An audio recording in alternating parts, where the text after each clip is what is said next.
চার পরিবর্তন নিয়ে ভারতের বিপক্ষে টি-20 সিরিজের জন্য ভয়ঙ্কর স্কোয়াড ঘোষণা করল বাংলাদেশ।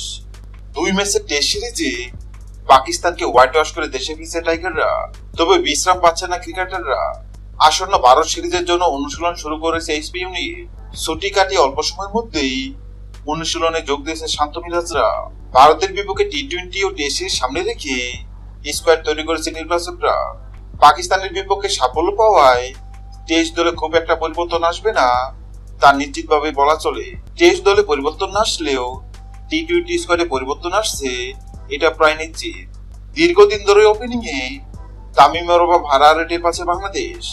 তামিম ছাড়া যেন টি-20 ওয়ানডে ফরম্যাটে ওপেনিং এ কেউ নিজেকে প্রমাণ করতে পারছিল না।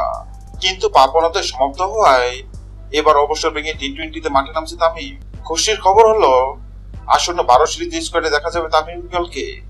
তামিমের সাথে ওপেনিং এ দেখা যাবে লিটন দাস ও এনামূলক বিজয়কে। মিডল অর্ডার সামলাবেন নাজমুল হোসেন শান্ত, সাকিব আল হাসান এবং তৌহিদ হৃদয়। ফিনিশিং এর দায়িত্ব থাকবেন অভিজ্ঞ মাহমুদুল্লাহ রিয়াদ ও মেহেদী হাসান মিরাজ। সাকিবের সাথে স্পিন বিভাগ সামলাবেন রিশাদ হোসেন ও মেহেদী হাসান মিরাজ। ভারতের বিপক্ষে 5 পেসার নিয়ে স্কোয়াড ঘোষণা করবে বাংলাদেশ। তাসকিন মুস্তাফিজ শরীফুলের সাথে দেখা যাবে তানজিম হাসান সাকিব ও হাসান মাহমুদকে। আগামী 7 অক্টোবর প্রথম টি-20 ম্যাচে ভারতের বিপক্ষে মাঠে নামবে বাংলাদেশ। আসুন এক নজরে দেখে নেই ভারতের বিপক্ষে বাংলাদেশের শক্তিশালী স্কোয়াড। 1 তামিম ইকবাল, 2 লিটন দাস, 3 এনামুল বিজয়,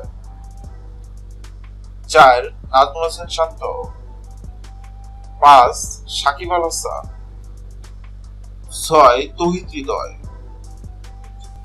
7 মাহমুদুল্লাহ রিয়াদ, 8 জাকির আলী অনি, 9 মেহেদী হাসান মিরাজ, 10 রিশাদ হোসেন, 11 তাসকিন আহমেদ, 12 মুস্তাফিজুর রহমান, 13 শরীফুল ইসলাম, 14 তানজিম হাসান সাকিব, 15 হাসান মাহমুদ। হ্যালো বন্ধুরা, ভারতের বিপক্ষে টি-20 সিরিজে আপনার কোন পছন্দের খেলোয়াড়কে দেখতে চান অবশ্যই কমেন্ট করে জানাবেন। ভিডিওটি ভালো লাগলে লাইক দিবেন এবং সাবস্ক্রাইব করে আমাদের চ্যানেলের সঙ্গে থাকবেন। ভিডিওটি দেখার জন্য আপনাকে অসংখ্য ধন্যবাদ।